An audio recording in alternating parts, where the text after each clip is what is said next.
Hi, I'm Steve Van Metre. It's Monday night, and thank you for joining us for our 15-minute update on either something important in the market or something that I think is really important. So I want to talk to you tonight about gold and volatility. Now, before we establish their relationship, what is volatility? And volatility is nothing more than liquidity. Okay, well, what's liquidity? Well, think of liquidity in the stock market in terms of how many buyers are out there eager to buy. So if markets are extremely liquid, it doesn't matter if you're selling one share or thousands of shares of a stock or an ETF or a mutual fund, it doesn't matter. There are plenty of eager buyers that are just waiting for you to come in and say, here, take this off my hands. So when a market is very liquid, when someone comes in even with a very large order, it will sell right around market price because there's just a strong demand of buyers who want to buy that stock or lots of stocks. When markets become illiquid or when volatility rises, someone who has a large block of shares to come in and sell now finds there aren't that many buyers. Now there are buyers, there just may not be at market price, and so all of a sudden prices fall until enough buyers step in to absorb the block of shares or ETF or whatever's being sold. So what happens is in periods of low volatility, when it's falling, stock prices rise because it's just a function of demand. There's just so much demand, it doesn't matter what you're selling, there are buyers. But the opposite is true. When volatility rises, it's an indication that liquidity is drying up, there aren't that many buyers, and then stock prices tend to fall accordingly. Now, it doesn't always happen that way. There are certainly periods where volatility is high and prices trade pretty quickly, but generally there is an inverse relationship between the two. Now, when the Fed was running quantitative easing 1, 2, and 3, they suppressed volatility, and they didn't do it directly, they did it indirectly. And the way they did that is by going out on the market and saying, we'll take your treasury bonds and we'll swap you cash. Now they're doing this at the bank level. What they were doing is they were taking a choice out of the hands of investors. Essentially, the Fed was saying, we're going to buy up all these treasuries and mortgage-backed securities. Now, we do know that some of you like to be diversified. Some of you like to buy these things, but we're going to just take a whole bunch of them. In exchange, you get to have these shiny new US dollar bills in exchange. And when they do that, they just take choice away. So someone who is looking to invest and say, well, do I want to buy risk assets or defensive assets? When they look at the defensive side, they say, well, there are none because the Fed bought them all and was buying as so many of them, there wasn't any options. So when the Fed was running quantitative easing 1, 2, and 3, volatility fell and stock prices rose because all they were doing is putting so much liquidity into the financial system. There were people that were just sitting around with money in their investment accounts going like, where do I put it? Oh, someone wants to sell. Here you go. Take it, please. And so that's why we see the relationship with stocks rising, volatility falling, and how the Fed suppressed volatility during the quantitative easing 1, 2, and 3. Now the Fed is unwinding. They're doing the opposite of what they did during quantitative easing 1, 2, 3. And what they're doing is they're simply saying, hey, here's those treasury bonds back. Oh, by the way, we'll take the cash and we're going to destroy that cash when we're done with it. Now, mind you, they did create the cash out of thin air, so it makes sense that when they exchange it back, it gets destroyed. So now all of a sudden, investors have to take these bonds. They have to buy these treasury bonds. They have to buy these mortgage-backed securities. These items must be sold out to the economy. So now all of a sudden, people that were piled into risk assets are being kind of shoved down their throat, these defensive assets, and they don't really want them right now. But again, based on the design of the system, they have to be sold. I mean, the government has to be funded. I mean, it doesn't work that way. You can't just choose not to buy government debt. And so the Fed has created outlets for the debt to all be bought regardless. But the end of the story is it's just pulling cash out of the system. So now all of a sudden, liquidity starts to dry up, volatility starts to rise, and people are starting to complain. And you'll see articles and people saying, hey, the Fed needs to run quantitative easing 4, they need to stop all of this mess, or they're ruining things. Well, they're not so much they're ruining things.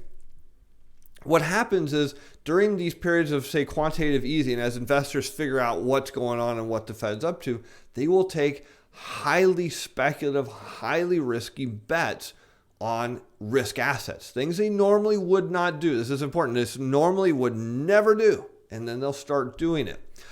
And as the Fed tightens, these highly risky, highly leveraged positions have to start to get unwound, and that creates more volatility because all of a sudden they have to go out to the market and find someone to buy this stuff, and that drops prices down and shoots volatility higher. And so that's why we're seeing lately all of a sudden people saying Fed needs to stop, Fed needs to pause, Fed needs to buy bonds again, because they're about to blow things apart like they normally do. And that there is a relationship between volatility and gold, which is interesting. Now, before we get to that and I show you the charts, the content of this video is provided as educational information only, not to be construed as investment or other advice. Materials, I goofed that up. The content of this video is provided as educational information only, is not intended to provide investment or other advice. Materials not to be construed as recommendation or solicitation to buy or sell any security, financial product, instrument, or to participate in any particular trading strategy. This video was prepared by Steven Van Metre, own personal capacity. The opinions expressed in the video that I'm on do not reflect the view of Atlas Financial Advisors Inc. or Steven Van Metre Financial. And that's what happens when you're not fully prepared when you push start. Okay, let's go take a look at some charts. We're going to start out and we're going to look at the VIX, the volatility index, and we're going to compare it to gold, and then we're going to switch it over to the Volatility ETF. And just under full disclosure, do not buy the Volatility ETF. Don't even look at the symbol. Don't buy it.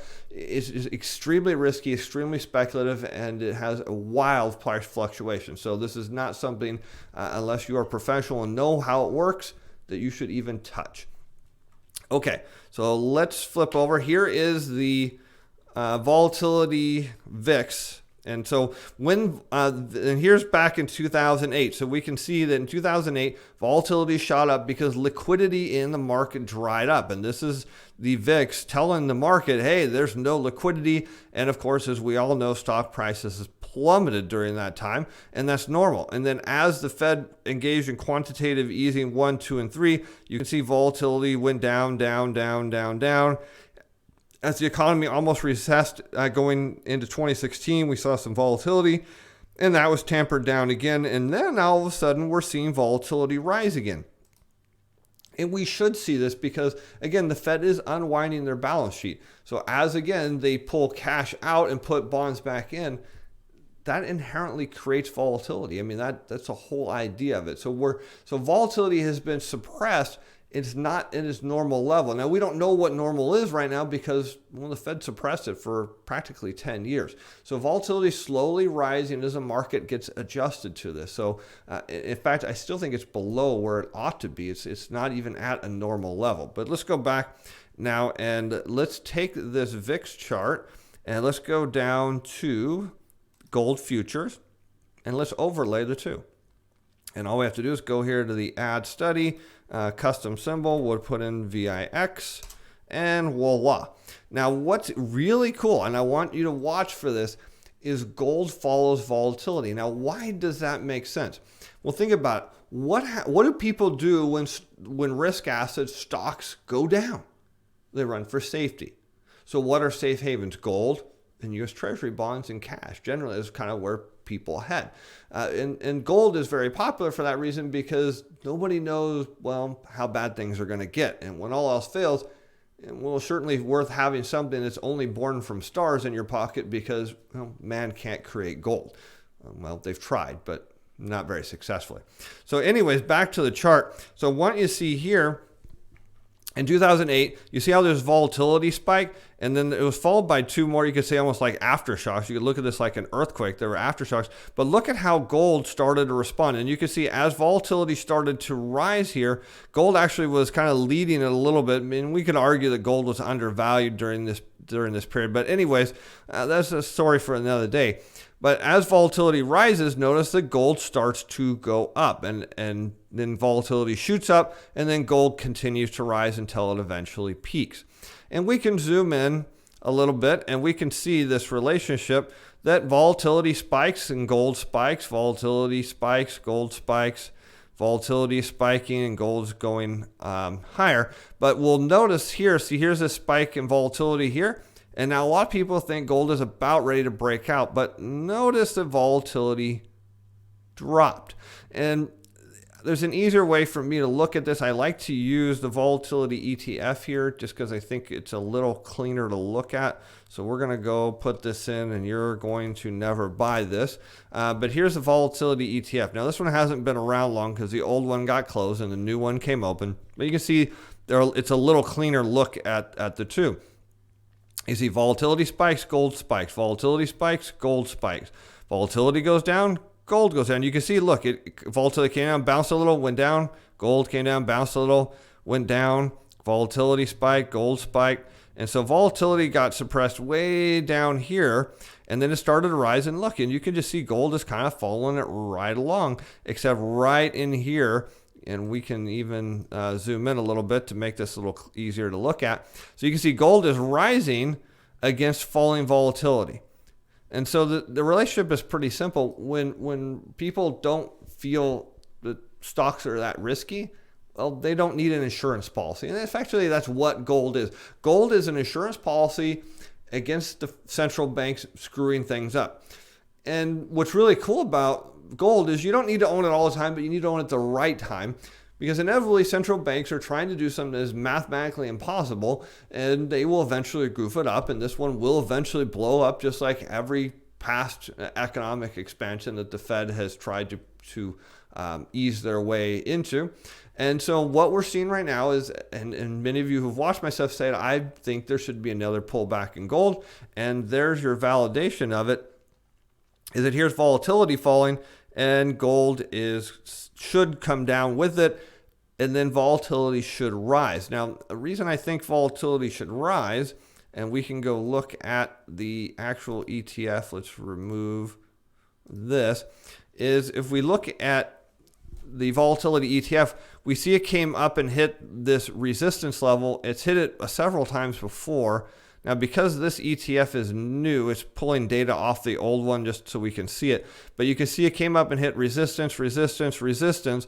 And after this, it got heavily shorted, because what investors are effectively doing is they're shorting volatility to get to buy stock. So when they sell volatility, they're borrowing it, they're shorting it, they don't own it, they're just selling it. They sell it on the market. What do they get? They get cash for it, and they use it to buy risk assets. And the problem is when you run easy monetary policies for, say, 8 or 10 years, investors have one-track mind now. They just assume this is how it always has been.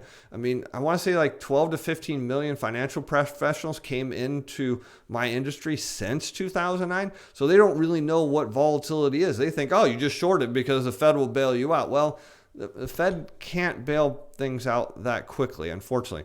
So if we look at the Volatility ETF, what we see over the last week is it crashed through. I thought it was going to find support here. This is a roughly 2,600 on the S&P. It kind of tried to, it didn't. It came down here. This is equivalent to 2,700 on the S&P. It came down and hit the top end of the support channel, bounced off of it, and then today it looks like it reconfirmed it. Now, if this holds, then volatility will rise, because that's just kind of how markets go. They're going to, if it holds the support, it's going to test resistance. If resistance here doesn't hold, it's going to go back up. And after something is rejected, say 1, 2, 3, maybe 4, maybe 5, what will happen is there will be a point that volatility breaks loose. And all of those people who were short up at those high points, say right here, here, and here, that have been shorting all volatility through here, will now be forced to come be buyers of volatility. And when you start to exit your short positions in illiquid market, because now to fill their volatility shorts and perhaps their U.S. Treasury shorts, they have to go out in the market and buy volatility to return it to the dealer. They have to buy bonds to return it to the dealer. Well, when the data says there's not a lot of cash in brokerage accounts, it's pretty much near historical record lows. Well, where do you get cash when you're short everything? Well, you have to sell your risk assets. And that's how you get a massive unwind. You get a big shooting star in volatility and a big plunge in stock prices. And I think that's to come. And what I find interesting about this, and why I think it's going to be such a huge opportunity for people who either hold cash or hold treasuries or own gold, because I think gold is going to spike real quick. Then I think it's going to come back down, because the Fed's going to have a very quick reaction to this. They're going to immediately hit the brakes. But the other thing that happens behind the scenes is very large holders of stocks, and you can look at the ultra wealthy, the 1% who own half of all stocks right now. They can't sell fast enough when volatility spikes, but what they will do is they will short their own stocks. And at some point, when stocks fall enough, they will move those short positions out, and you get this big spring in risk assets, a big pullback in volatility. I think that's where the big opportunity is. So for those of you kind of wondering why, I haven't said, hey, it's time to buy gold, it's because volatility hasn't confirmed it. But when volatility starts to break out, that's the signal that you're looking for. All right, so it's been about 15 minutes, and I will see you probably Wednesday night. Thanks for watching. Bye now.